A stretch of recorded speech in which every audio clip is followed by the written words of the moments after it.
জীবনের যুদ্ধে টিকতে হতাশার কোনো প্রয়োজন নেই। এটি শুধু একটি কাটাময়, যা আস্তে আস্তে মানুষের অন্তরকে নষ্ট করে দেয়। হতাশা কিছুই করে না, শুধু আত্মার পবিত্রতাকে নষ্ট করে দেয়। হতাশ হতে কখনোই বেশি সময় লাগে না, তবে হতাশ কাটিয়ে উঠতে বছরের পর বছর লেগে যায়। জীবনে একা চলা শিখতে হয়, কারণ অনেক সময় আশেপাশের মানুষগুলো হতাশার মাধ্যমে পরিচয় কেড়ে নেয়। যার উপর বেশি আশা করবে, হ্যাঁ, যার উপর বেশি আশা করবে, একদিন তার কাছেই হতাশায় ভুগবে। জীবনে হার জিত হতেই থাকে, তবে সে মানুষটি একেবারেই হেরে যায় না। জীবন হলো উপভোগ করার জন্য, হতাশাগ্রস্ত হয়ে নষ্ট করার জন্য নয়।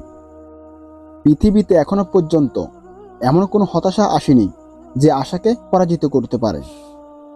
নিজেকে কখনোই হতাশ হওয়ার অনুমতি দিও না, এতে ধ্বংস নিশ্চিত। লোকেরা হতাশ হওয়ার কারণে কাঁদে না, তারা অনেকদিন ধরেই সফল ছিল। হতাশা একটি চরম মানসিক ব্যাধি, এটি নিজের প্রতি জুলুম ছাড়া আর কিছুই নয়।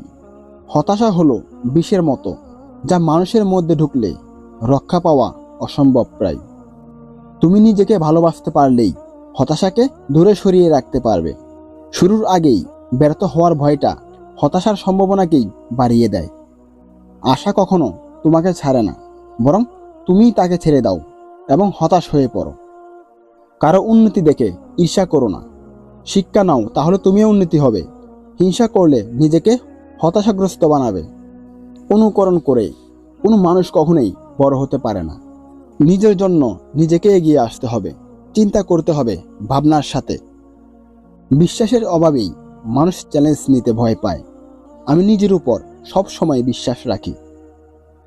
তোমার মাথাকে কখনো নত হতে দিও না, সব সময় উঁচু করে রাখো, চোখ বরাবর। যে অপেক্ষা করতে জানে তার কাছে সবকিছুই আসে। ভুল না করলে সফলতা আসে না, কিন্তু একই ভুল বারবার করলে সাফল্য অধরাই থেকে যায়। জীবনকে যদি তুমি ভালোবাসো, তাহলে সময় অপচয় করো না, কেননা জীবনটা সমষ্টি দ্বারা সৃষ্টি। সুখ ভবিষ্যতের জন্য রেখে দেওয়া বিষয় নয়, বরং এটি বর্তমানের জন্য। ব্যর্থ হওয়ার নানান উপায় আছে, হ্যাঁ, ব্যর্থ হওয়ার নানান উপায় আছে, কিন্তু সফল হওয়ার উপায় একটাই, সেটি হলো ধৈর্য আর কঠোর পরিশ্রম। বুদ্ধিমান লোক জরুরি কাজেই তার জীবন ব্যয় করে। ঝুঁকি নেওয়ার জন্য যার যথেষ্ট সাহস নেই, জীবনে সে কিছুই অর্জন করতে পারে না। ক্ষুধার্ত থাকো এবং স্বপ্নের পিছনে দাঁড়াও। দুঃখ কষ্ট নিয়েই মানুষের জীবন, কিন্তু দুঃখের পর সুখ আসবেই, এটাই বাস্তব। জীবনে অনেক উপরে উঠতে হলে 25 বছর থেকেই শুরু করুন। নিজে পরিকল্পনা করুন, তাই করুন যা আপনি উপভোগ করতে জানেন। সত্য কথা সুস্পষ্টভাবেই বলো, যাতে অসাধুরা ভয় পায়। যারা অপেক্ষা করে তারাই পায়, আর তারাই হারায় যারা তাড়াহুড়া করে।